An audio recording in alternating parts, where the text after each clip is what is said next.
bugnutin ko, gumaan po ang pakiramdam ko. Mula noong na-meet ko po ang ikarma, hanggang ngayon po, ikarma na talaga po ako.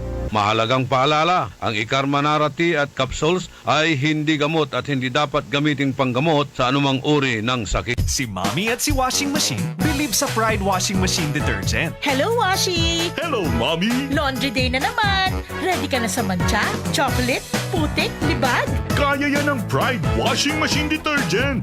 May triple stain-away formula. Tanggal ang makapit, malikit, at malupit na dumit mancha. Easy ang labada. Mula noon hanggang ngayon. All you need is pride. All you need is pride. Pride Detergent, manufactured by ACS Manufacturing Corporation. ISO certified, world-class quality. ACS. Matalinong pagtalakay sa mga usaping pambayan. Hihimayin ang bawat detalye para mailabas ang katotohanan. Kasama ang walang pinapanigan kundi ang tama.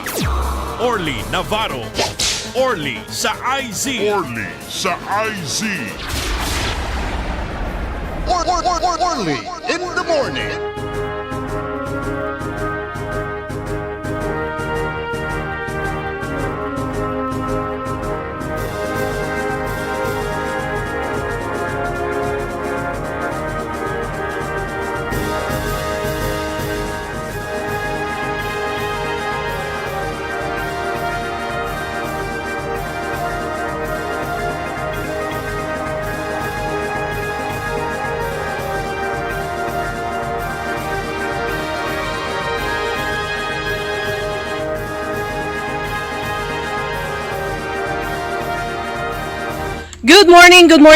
Good morning mga kaibigan na imbag na bigat kanyayo amin na po.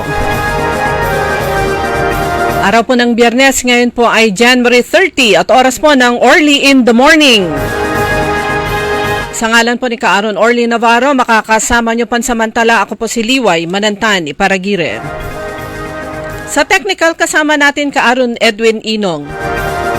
Kakasama-sama po tayo hanggang alas 7 ng umaga. Pambungad po natin mga kaibigan, yung mga nagtatanong patungkol sa kung kailan ba ang registration actually ng new voters. Pero ang nakita ko ay yung filing ng certificates of candidacy para sa barangay and SK election, September 28 to October 5. Pero syempre, bago po yan, magkakaroon ng i-open ng Commission on Elections o COMELEC ang registration for new voters, yung mga lilipat at mga magpapa-reactivate. Pero ito September 28 hanggang October 5, filing ng Certificates of Candidacy para sa barangay and SK elections.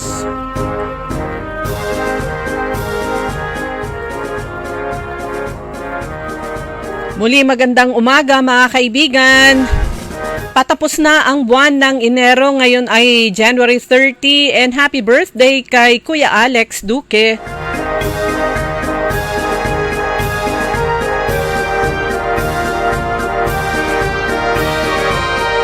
Ayan, happy birthday Kuya Alex. Ang ating kaibigan na nag-retire sa government service.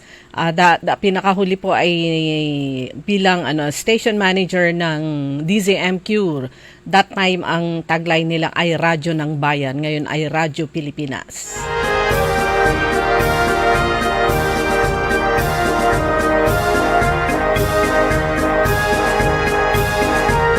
At syempre, happy birthday rin kay Ma'am Letty Ursua. Pareho yung kanilang edad. Ayan, happy birthday. Pero yung birthday niya nung isang araw, si Ma'am Letty ng bayan ng Bayambang. So, unang-una, ano ba yung mga balita? Ito yung mainit na balita kahapon. Ayon sa Supreme Court, yung impeachment na isinampa laban kay Vice President Sara Duterte nung nakaraang taon ay unconstitutional. Basahin nga natin to. Ito po yung balita, pinagtibay ng Korte Suprema o yung Supreme Court, yung nauna nitong desisyon na unconstitutional o kaya labag sa batas ang impeachment laban kay Vice President Sara Duterte. Kaugnay ito ng motion for reconsideration na inihain ng Kamara sa ruling ng Supreme Court noong July 2025 nung nakaraang taon na nagsasabing lumabag sa one-year bar rule ang articles of impeachment. Unanimous decision by a unanimous vote of all those participating, the Supreme Court and Bank denied with finality the motion for reconsideration filed by the House, which sought to reverse the decision that declared the articles of impeachment against Vice President Sara Duterte as unconstitutional. Ito po yung binasa kahapon ni Attorney Camille Ting, ang spokesperson ng Supreme Court.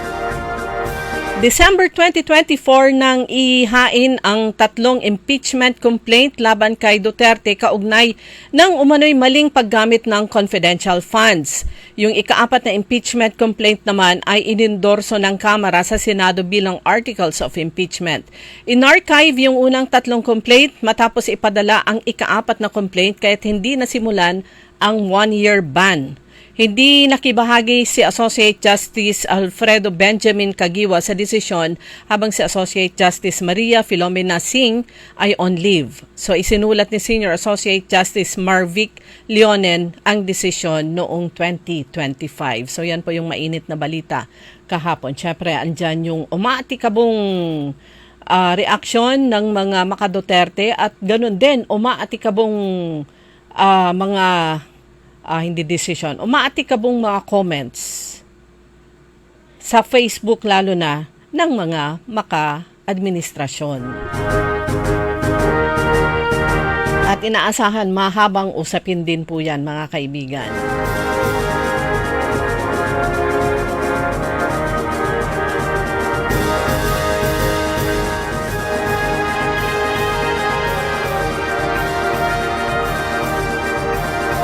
Siyempre, mixed reaction expected naman po 'yan dito sa sa nasabing desisyon.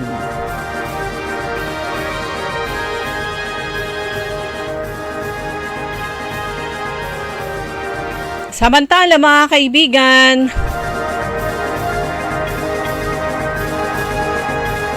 sa bayan po ng Bulinaw, ang Philippine Coconut Authority o PCA na ang administrator po ay mula sa Pangasinan State University. Naging presidente po siya doon ng 2 termino. Si dating President Dexter Buted, siya na po yung yung chairman o administrator ng Philippine Coconut Authority. At syempre isa sa mga maraming biyaya na matatanggap at saka yung atensyon syempre ang pinanggalingan niya na rehiyon. Actually siya mula Tubong, Ilocos Norte, si Dr. Dexter Buted. Tapos naging board member doon sa lalawigan ng Batangas. And then napunta sa dito sa Pangasinan dahil naging presidente nga siya ng Pangasinan State University. So kamakailan, dito naman sa lalawigan ng Pangasinan, ang Philippine Coconut Authority North Luzon. Ang sakop po nito ay Regions 1, 2, 3, NCAR, I think. No, hindi kasama ang 3. Regions 1, 2, NCAR, Cordillera Administrative Region. At ang director po dyan ay walang iba kundi kababayan din po natin mula sa bayan ng Calasiao, si former Calasiao Mayor, Makalalay. So kamakailan, pumunta po sila sa Bulinaw, nagbigay sila ng mga vitamins at medicines para naman sa mga miyembro ng farmer associations na nakatutok sa pagtatanim at pag-aalaga ng nyog o kaya coconut. Nagkaroon ng Farmer Associations Assembly doon sa bayan ng Bulinaw, doon sa Barangay Patar.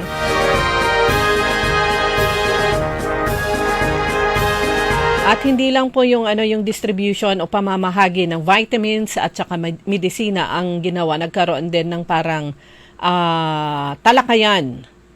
At ang speaker o resource person ay si Mr. Dan Rave Mayo, agriculturist ng Philippine Coconut Authority, at ang participatory coconut planting project na ginawa po doon, kanyang ibinahagi yung patungkol sa participatory coconut planting project at yung mga benefits na makukuha ng mga farmers kagaya ng dekalidad na punla, syempre nyog ang pinag-uusapan po natin dyan, o kaya coconut, technical support, dagdag na oportunidad sa kabuhayan ng mga magninyog. Isinusulong po at palagi pong binabanggit hindi lang ng Department of Agriculture, kasama na rin ang Philippine Coconut Authority, itong intercropping. So meron silang main crop, in between dun sa kanilang farm, pwede naman silang magtanim ng niyog.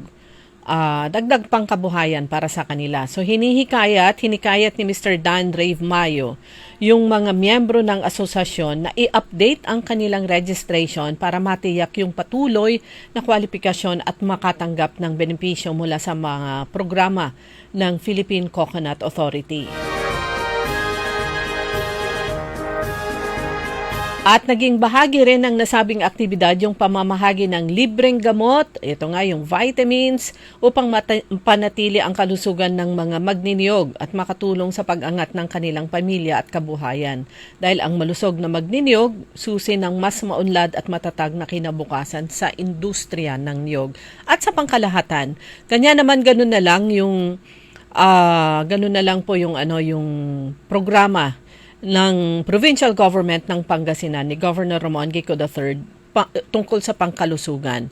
Dapat, sabi niya, maging malusog ang mga Pangasinense, malusog ang mga magsasaka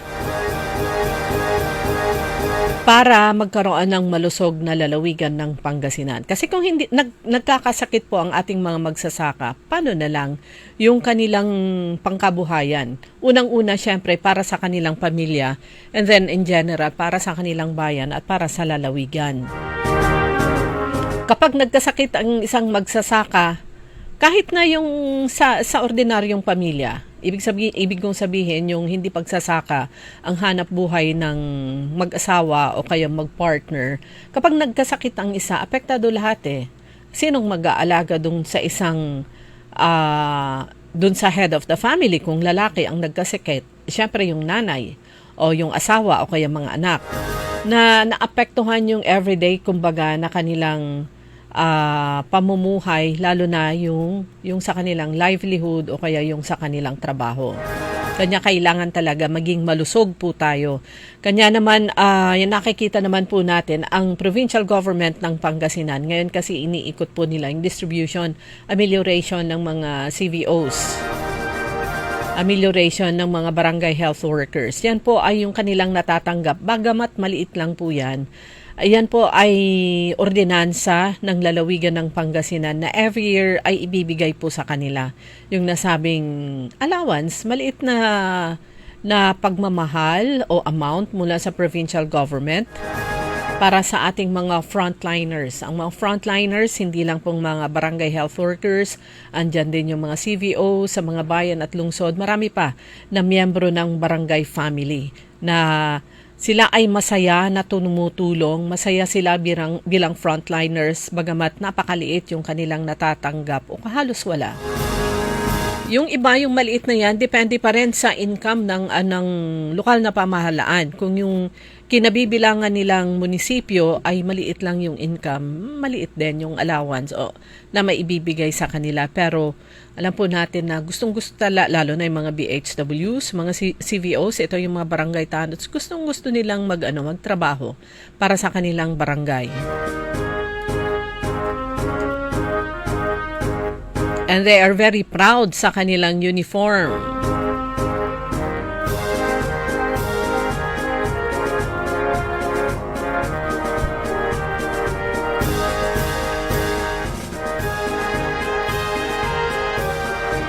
At yung balik ko lang sa Philippine Coconut Authority, patuloy po ang paghikayat nila sa mga magsasaka at sino man na may lupa, lalo na yung mga nakatiwangwang na taniman ng coconut o kaya ng niyog. Kung medyo malawak yung lupa nyo na gusto nyong taniman, pwede naman kayo makipag-coordinate at magtanong, magpatulong sa pagdating sa teknolohiya, kaalaman, magpatulong po sa Philippine Coconut Authority. Yung opisina ng North Luzon, yan po yung nasa Barangay Tubag sa bayan ng Santa Barbara.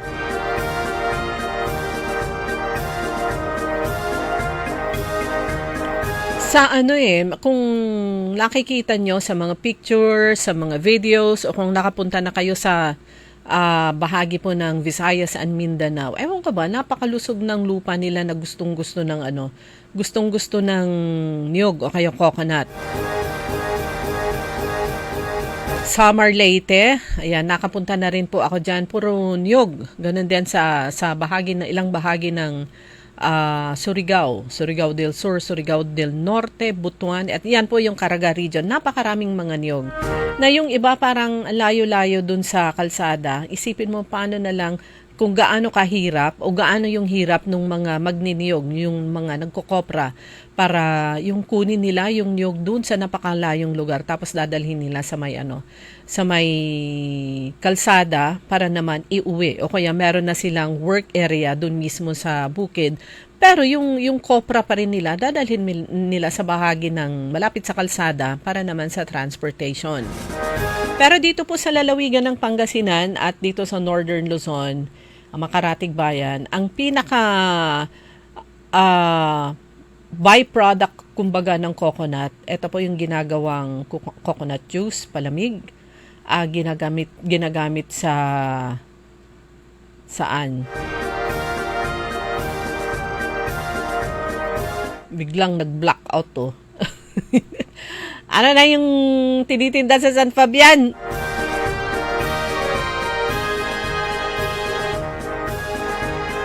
Hala, bigla hindi ko hindi ko maalala, pero yun po. Plus yung sa bibingka. Ayan, gamit din po ang niyog. Yung mga luluto ng mga kakanin. Ayan, niyog din po. Although yung niyog kasi sa Tagalog, yan po yung matigas. Yung mature na o yung matigas na siya. Sa Tagalog kasi, ang niyog yung matigas, pero pag referring to dun sa Ajenaganos, buko. Sikat tayo niyog amin. From young hanggang sa adult, hanggang sa panggata, niyog lata. Tupig, ayan. Isa sa main ingredients ng tupig ay niyog. Pero marami po yung nagtitinda along the road, lalo na dyan sa San Fabian. May nakikita rin po tayo dito sa Binmalay at sa ibang lugar. Yan po yung buko juice. Pero yung supply pala, hindi na lang galing sa hindi na kayang supplyan ng Bulinaw o kaya Western Pangasinan yung demand. Kaya marami po yung buko na nabibili po natin dito sa ating lalawigan at sa ibang lugar, nagagaling na po yan ng ibang lalawigan. Gagaling sa Quezon, gagaling sa Aurora at sa ibang lugar. Kanya naman, ganun na lang ng paghikayat po, encourage ng Philippine Coconut Authority at ng mga local government units na magtanim ng niyog para yung kakulangan sa supply mapunan, dagdag pangkabuhayan ng ating mga kababayan na mga farmers. At saka intercropping. Alala ko lang kasi problema nitong nakaraan ng lungsod ng San Carlos, itong sisig fly. Sisig fly, yan po yung peste. Yan po yung sumisira sa mga maliliit pa lang na bunga ng mangga. Sinisip-sip hanggang sa, dahil napakaliit, sinipsip, masisira na yun, mahuhulog na. At ayon kay City Agriculturist Hakaban ng San Carlos City, umaatake yung sisig flies kapag panahon ng taglamig. Kanya ganun na lang yung mga reports. Nung buwan ng November-December, meron sa areas ng Calasiao, San Carlos, Malasiki at iba pa na yung kanilang mga puno ng mangga natake ng sisig flies. Yun pala, ang lumalabas yung mga ito kapag taglamig. At umaatake sila sa mga bunga kapag gabi. Sa nocturnal po sila. Pero ang sabi nga niya, dalawang klase pala yung mga nag-i-spray ng mangga.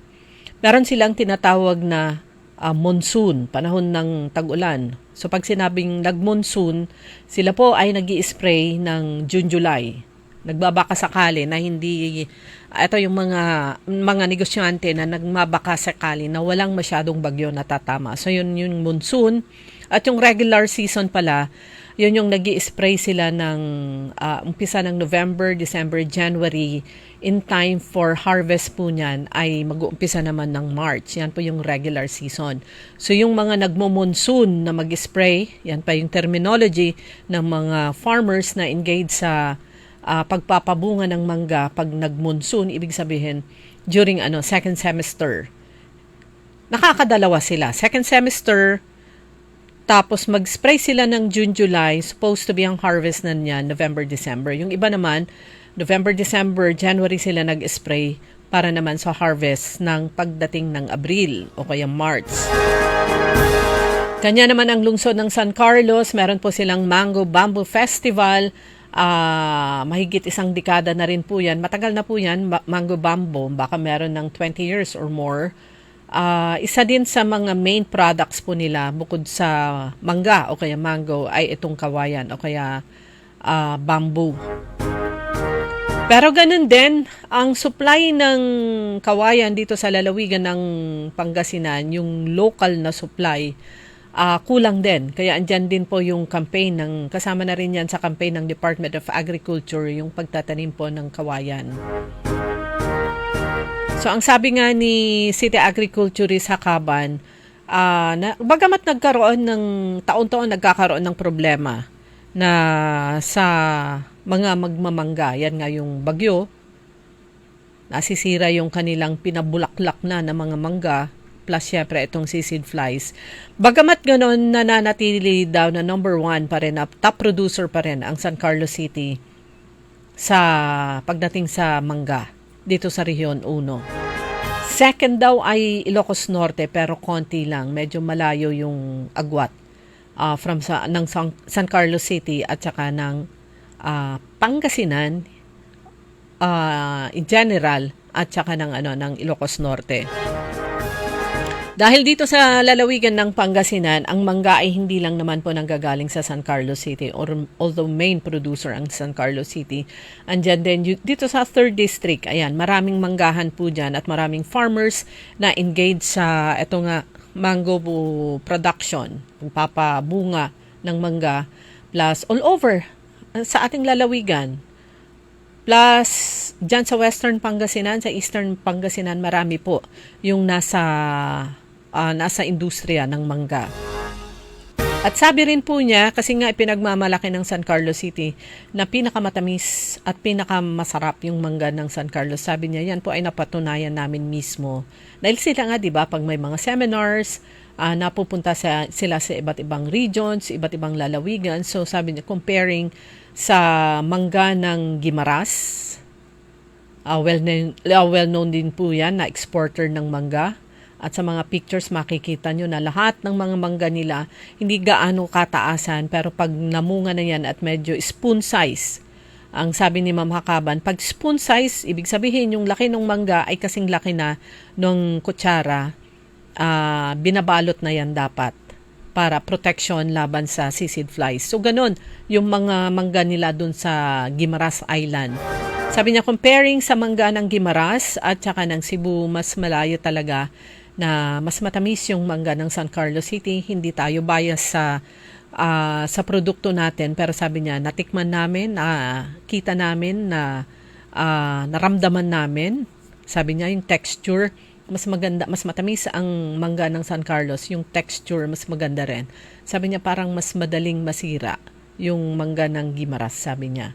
Comparing lang po yan, sabi niya, dahil yun nga, sila naman po ay napupunta sa iba't ibang lugar. Plus, syempre, dahil mangga nga yung kanilang produkto, tinitikman nila yung ibang produkto ng ibang lugar. Oras na po natin, mga kaibigan, sa Early in the Morning, 6:32 na po ng umaga. Break muna. Babalik po tayo pagkatapos ng ilang paalaala. That time check was brought to you by Eternal Crematory Dagupan. Eternal Crematory offers an affordable and convenient way to honor your loved ones. With our modern cremation and columbarium facilities, we follow strict sanitary protocols to ensure the highest standards of care. For more information, visit Eternal Crematory, located inside Eternal Gardens, Dagupan, A.B. Fernandez Avenue West, Dagupan City. Ang balitang ito ay inihatid sa inyo ng Bingo Plus. Bingo sa saya, plus sa panalo. Gaming is for 21 years old and above only. Game responsibly, keep it fun. Sa panahon ngayon, ikaw ba'y sigurado? Ikaw ba'y protektado? Ang pamilya ay i-shield mo. Laban sa bakterya, i-shield mo. Laban ng pati virus, i-shield mo. Shield Bath Soap. Inatay sa 99.9% sa bacteria and virus tested. Bilib Iray Experto at Philippine Nurses Association. Sa sakit protektado, i-shield mo. Pamilya protektado, i-shield mo. Shield Bath Soap. Manufactured by ACS Manufacturing Corporation. ISO certified world-class quality. ACS. Let's go to magic, wag mag-panic. Dahil may hulugan, easy, slow, and fast pinagaan. Nothing fast and easy, no need to worry. Customer service friendly, kaya everybody happy. Magaan ang buhay, maganda ang buhay. Magaan ang buhay sa Magic Appliance Center. Magic Appliance dito'y kompleto. Appliances, furniture, computer, and so much more. Lahat ng gusto mo, nabibili dito. All of these and more, para lang sa inyo. Shopping kay gaan, shopping kay ganda. Magaan ang buhay sa Magic Appliance Center. Magaandang buhay! Nanlapo ang #1 smart dishwashing paste. Ang galing-galing mo! Smart dishwashing paste ko! Pritong ulam na masebo, plato o kaldero. Ang galing for everyday. Untan no say dishwashing paste at smart. Walay double tanggaling formula. Tanggal-galing susebo tan bakterya. Pahit para walang pahit, linis fantastic sa metal at plastic. #1 ko to! Ang galing-galing mo! Smart dishwashing paste. Heavy duty linis sukada pahit. Smart dishwashing paste. Manufactured by ACS Manufacturing Corporation. ISO certified world-class quality. ACS. Uy Suki! Mananap kayo na mamuran sa saliwan? Malinis tan sariwan panangan para at agaw-agaw yapon siya no walay okasyon? Walay suggestion meet si kayo. Galila at Macador Market. Yadiman, makasaliw na mamura. Sariwa, tan malinis, yasasaliwan niya karne na baboy tan baka. Manok, sira, pising, tan nanduruman Ricardo para at panangan. Narumog yung mat at Macador Market susaliwan na dry goods, groceries, panangan, tan walamat sulakuan na prutas. Anthony Seren so alagaran nyo. Gawa yung nanduruma supon sayo agaw-agaw at Macador Market. Lukas agaw-agaw sa Macador Market. Manlapod alas 4 at palbangon. Hanggang alas 8 yalabi. Bisita kila at Macador Market. Galvan tan Zamora Street. Jad downtown at syudad na Dagupan. Ang flying connection ay isa sa mga ipinagbabawal ng RA 7832, ang batas na nagbabawal na magnakaw ng anumang mga power line materials na kung saan ang isang napatunayang lumabag dito ay maaaring makulong at magmulta ng malaking halaga. Isang paalala mula sa pamunuan ng Senpelco. Si Julita Kilantang, 55 years old, San Vicente, Liloan, Cebu. Experience ko, ang sugar count ko, talagang malaking ibinawas. From 568, ayun, nag-138 na lang. Isa sa kaibang narasan ko, yung may reaksyon ang katawan ko. Unang-una sa pababawas ko, halos araw-araw malaking ipinagbago. Papasalamat talaga ako sa Ikarma Dahil sa ikarma, malaki ang binawas sa sugar count. Salamat sa ikarma. Mahalagang paalala, ang ikarma narati at capsules ay hindi gamot at hindi dapat gamiting panggamot sa anumang uri ng sakit. Mga suki, narito na ang pinakabago at budget-friendly na grocery outlet sa Kalasyaw. Ang Victoria Place Magic Supermarket. Housewares, school and office supplies. Mura at best quality ang mga groceries. Komportable at sa bayan pa mismo. Magic Supermarket. Housewares, school and office supplies sa Victoria Place, Poblacion, Kalasyaw, Pangasinan. Magic Kalasyaw Supermarket, Housewares, School and Office Supplies is now open to serve you from 8 a.m. to 8 p.m. daily. Located at Victoria Place, Poblacion, Kalasyaw, Pangasinan. Para di madaling masira ang ngipin ng pamilya, ngayon pa lang, Unique toothpaste for brushing every after kumain. dahil ang unique toothpaste may Max Protect formula. Ngipin ay Max Alaga, Max Protektado pa.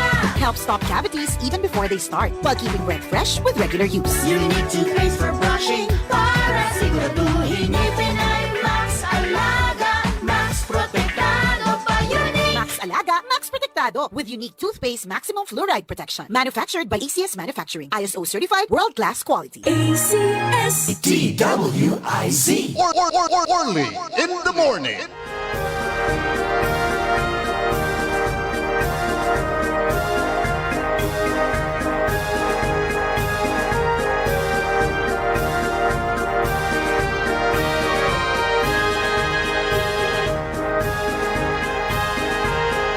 Oras na po natin mga kaibigan, alas 6:39 na po ng umaga sa Orly in the Morning. Sa ngalan po ni Kaaron Orly Navarro, kasama niyo pa rin Liway Manantani Paragire. Doon sa bayan ng Manawag mga kaibigan, nagkaroon ng para siyang freak accident.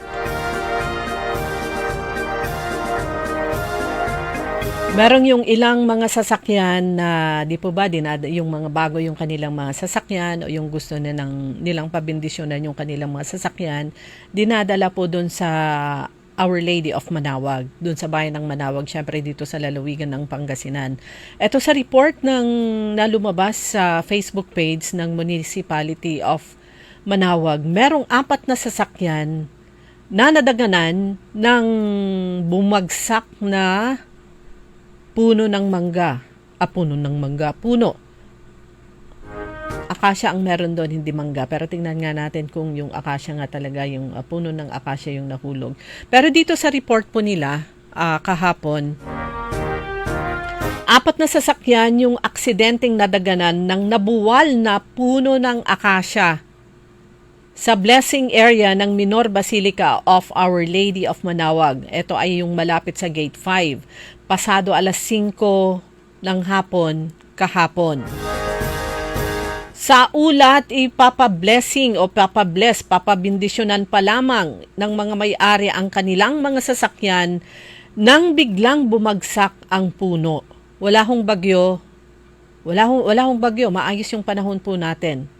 So ayon dito sa report, yun nga, ipapabless pa lamang ng mga may-ari ang kanilang mga sasakyan nang biglang bumagsak ang puno. Isang commuter van at isang bagong biling SUV ang sakit nito, malubhang napuruhan. Samantala, 2 pang SUV ang nagtamo ng minor na injury kang kulawari. Minor na pinsala. Sakit, no? 2 sasakyan, 2 SUV yung malubhang napuruhan, 2 pang SUV yung minor lang yung pinsala. Agad namang rumisponde at nagtulong-tulong ang mga kawani ng Manawag PNP, Bureau of Fire Protection at saka Municipal Disaster Risk Reduction and Management Office upang tiyakin ang kaligtasan ng mga nasa lugar at magsagawa ng clearing operations. Pag gano'n naman ipapabless yung mga sasakyan, walang tao sa loob. Kumbaga naka-ready na yan for blessing, nakataas na yung hood, etc. etc. Pero syempre dahil dinadagsa po ang Our Lady of Manawag parking area. May parking space sa likod, pero marami yung dun pumapasok kasi andun yung anong tawag po doon? Sa mga Catholic, anong tawag po doon? Doon nagsisindi ng kandila. Andun yung may bubong, tapos sa gilid nun, sa kabilang side, yun naman yung area kung saan pinapark yung mga sasakyan na ipapabless. So, personal na pinuntahan ni Mayor Jeremy Aherico ni Dr. Ming Rosario yung insidente dun sa area para i-assess ang sitwasyon, makipag-ugnayan sa mga apektadong individual. Nakipag-ugnayan din ang pamunuan ng Minor Basilica sa mga may-ari ng mga nasirang sasakyan at nagsabing sila ay aalalay sa mga apektadong individual. Wala naman daw na italang nasugatan o kaya nasawi sa naturang insidente. Paano pag wala pang insurance, etc., etc. Sakit, siguradong masakit ang ulo ng mga may-ari ng mga sasakyan dahil ipapabless nga nila, iba yung bumagsak puno. Pero yung marami kasing mga akasya dyan sa may compound sa bandang likuran ng Minor Basilica of Our Lady of Manawag na yung iba century old na eh. So talang talaga ito, freak accident. And speaking about Dr. Ming, ito naman po yung mga laman ng mga balita kahapon dito sa ating lalawigan. Ganun din sa mga iba't ibang lalawigan kasi nagkaroon ng pagpupulong sa Manila. At pinag-usapan doon, ang main topic ay yung patungkol sa pagpapatayo, construction ng mga classrooms. So, sabi po ni Dr. Ming Rosario, sabi niya dito, joining fellow mayors from across the Philippines in a consultative dialogue on accelerating classroom construction in our cities and municipalities. So, andun din si dating Senator, ngayon ay Secretary ng Department of Education, Secretary Sani Angara, at saka si Senator Bam Aquino. Siguro siya yung chairman ng Committee on Education sa Senado. Ito ay inorganisa naman ng League of Cities of the Philippines headed by National President Mayor Francis Zamora. Si Mayor Dr. Ming Rosario, siya naman po ang presidente ng League of Municipalities of the Philippines, Pangasinan Chapter. Dahil nga sa issue sa mainit na usapin patungkol nga dito sa flood control projects na sinasabi ang daming mga kickbacks, meron ng mga nakakulong na mga dating mga district engineers at yung ibang involved. Kanya naman na pagdesisyonan ng Malacanang na itong construction ng classrooms ay through local government units. Para daw mas mapabilis yung pagpapatayo ng mga classroom sa buong bansa. Kasi DPWH, yung budget kasi nasa budget ng DPWH. Meron ding budget ang Department of Education, kaya lang ang implementing agency kasi ay DPWH. Diba, nasa hot water ang DPWH mula nung nakaraang taon.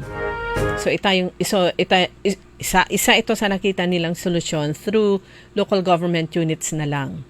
Sana maging honest to goodness yung implementation ng project, baka naman mamaya yung kickback naman ay mapunta o kaya hihingin naman ng kumbaga para-paraan, hihingin ng kung sino-sino man sa local government unit. Just thinking lang ba kumbaga. Pero lahat naman kasi ng mga public schools, talagang kulang yung kanilang mga classrooms, lalo na yung mga malalaking paaralan. Meron na pong mga integrated schools. Pag sinabing integrated school, meron siyang elementary, meron siyang junior high school, at meron siyang senior high school. Yan po yung mga integrated schools. So yung mga magtatapos sa junior high, doon na rin sila magsi-senior high sa kanilang paaralan. Lahat actually, kulang ang classroom. Ang pinakamasaklap niyan, yung mga far-flung public schools na hindi lang kulang, as in, yung itsura pa ng kanilang mga classrooms. Daig pa ang paano ba i-describe? Para silang mga shanties na hirap makarating ng assistance mula sa national government, mula sa national agencies papunta dun sa kanilang mga lugar. Meron akong quotable quotes ni congressman siya noon, former mayor, former congressman Leopoldo Batawil. Congressman siya noon. Sabi niya, sana huwag ma-complain yung mga teachers na andito sa baba. Dahil nasa baba o kaya maayos naman yung sitwasyon nila sa kanilang mga paaralan, okay naman yung mga road networks, okay, in short, nakakapunta sila sa kanilang paaralan ng wala masyadong problema. Kasi napakaraming mga teachers na talagang hirap sila at napakalaki yung sakripisyo nila sa pagpunta sa kanilang mga paaralan kung saan sila nagtuturo.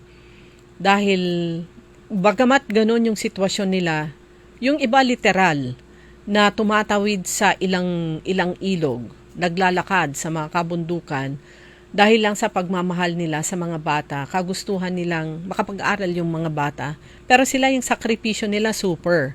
Kaya sana yung mga andito sa baba o sa mga areas na maayos naman yung kanilang kondisyon, huwag kayo masyadong makomplain, sabi niya.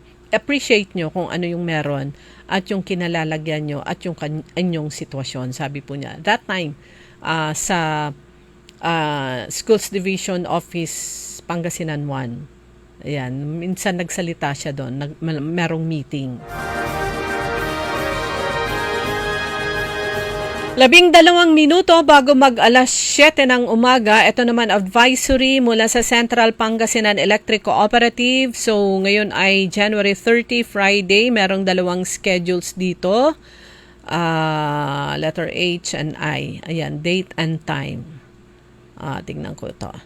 So ngayong araw, mula alas 8 ng umaga hanggang alas 5 ng hapon, may power interruption sa konting lang, ilang bahagi lang ng portion lang ng San Carlos City, specifically sa Sitio Dique, Tamayo, Aponit border. Yun lang po. Yung isa naman, same time, alas 8 ng umaga hanggang alas 5 ng hapon, sa bayan naman ng Malasiki. Ito lang po yun, by a portion ng Pamaranom, Palapar Norte, Palapar Sur, at saka Bungar. Yan lang po yung mga affected.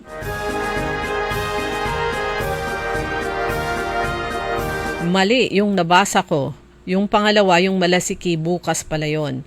So, GH. Ayan, GH. Yung isa na naka-schedule ngayon, mula alas 8 ng umaga hanggang alas 5 ng hapon. Yung ngayon bahagi ng Malasiki, dun sa Lukeb Norte, Putchokan, portion of Lukeb Este, bahagi ng Bulawit, dan bahagi ng Ikan. So, yan lang po yung mga affected. So, kanina binasa ko na yung affected area sa Malasiki. Sa schedule bukas, tuloy-tuloy ko na. Letter J, January 31, alas 8 ng umaga hanggang alas 5 ng hapon. Sa Orbistondo naman, Orbistondo, San Carlos area. Ito yung Malibong, Supo. Yun lang po yung affected. Mula sa Central Pangasinan Electric Cooperative.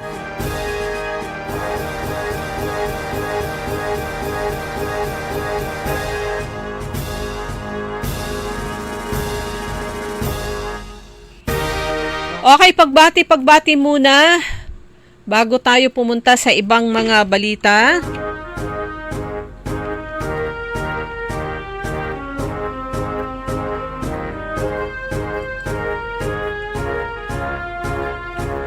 Okay, good morning kay Tristan Wyatt Gulay, sino kaya itong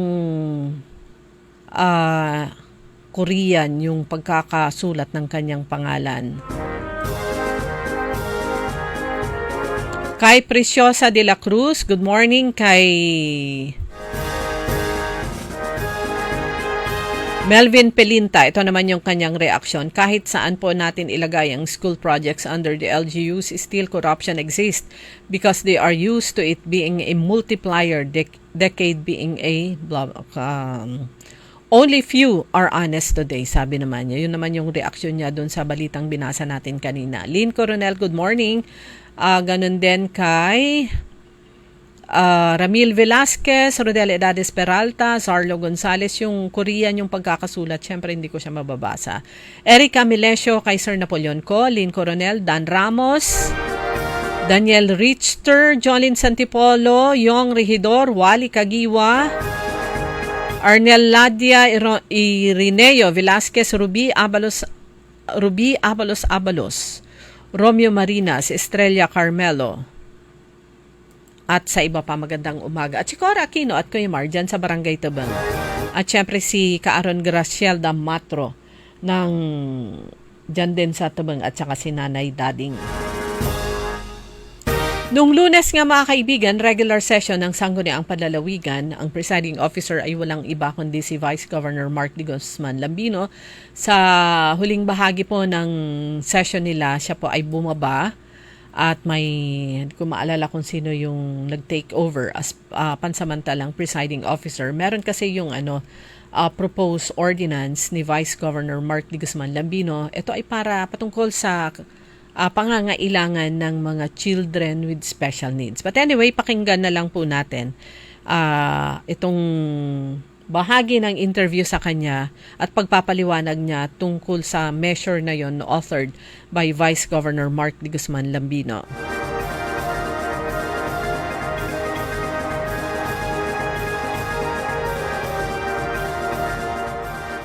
Ordinance.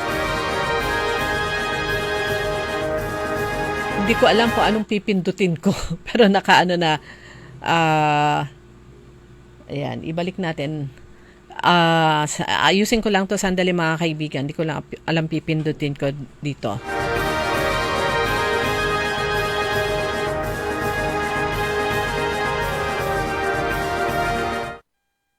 Ordinance. Well, it was referred first to the committee.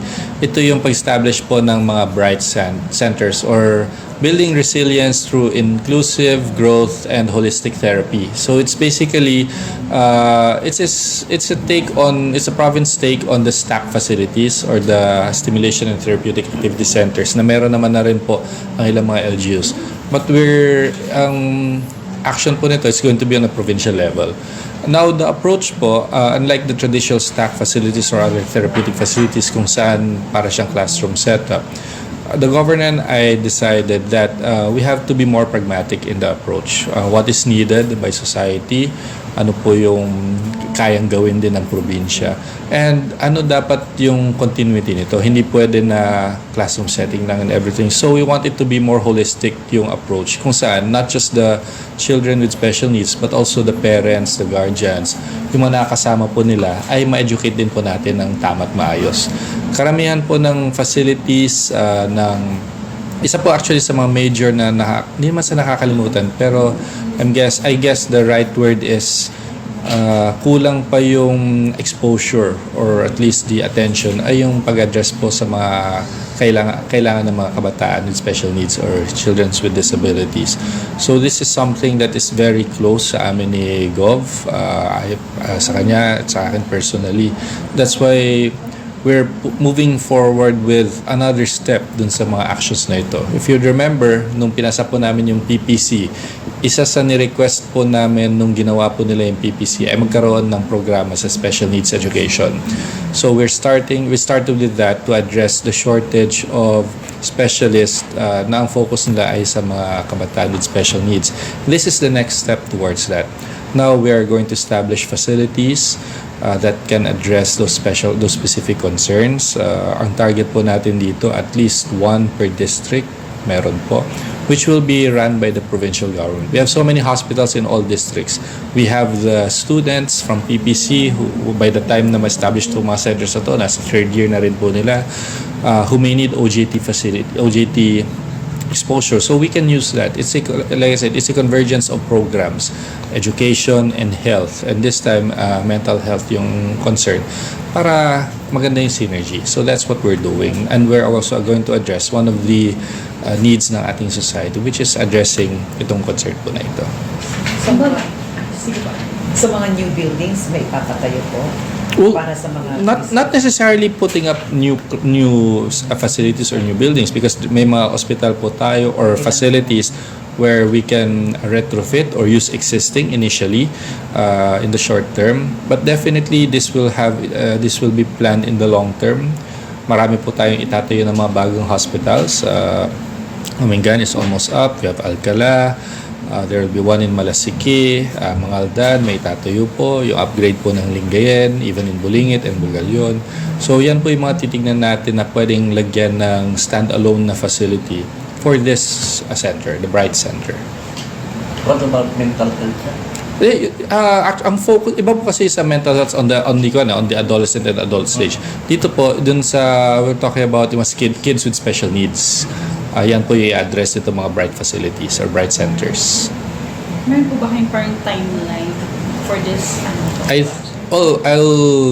I'll tell you the urgency. We started talking about the Bright Center 2 weeks ago. In passing ni Gov, we talked about it last week when we were in Villasis, kung ano yung magiging platform niya. And a week later, nakasalang na po yung ordinance niya for the committee level. So I guess you see the urgency dito po sa kung gaano po ito ka-importante sa aming dalawa na programa. And I recently just talked to board member Apaga, who also signified her full support for this program because she also has experience in this. Sir,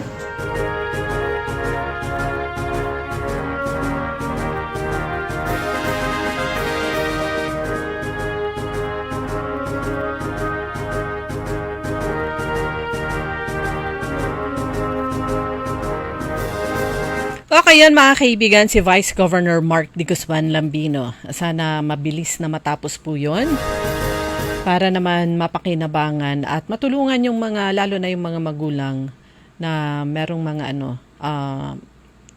children with special needs o meron silang isa, dalawang anak or mga kamag-anak na with special needs. Siyempre hindi matutugunan agad-agad lahat ng nangangailangan ng tulong, pero at least meron silang center na mapupuntahan. Etong mga nakaraan observance ng Autism Month at may mga activities, isa lang po yan sa sa mga meron po yung mga bata with special needs. Merong autism, merong Down syndrome, meron yung ibang nararamdaman na hindi agad-agad o kaya walang espesyalista dito sa lalawigan o kaya wala silang mapuntahan, wala namang espesyalista sa mga government hospitals o private hospitals. So yung mga ganito makakatulong po para sa ating mga kababayan. Samantala, meron na gaya ng nabanggit natin nung nakaraan, meron na pong bagong City Director ang Dagupan City Police Office in the person of Police Colonel Arnold Solomon. At siya pala ay galing sa pinakahuling assignment niya bago sa Dagupan City Police Office dun sa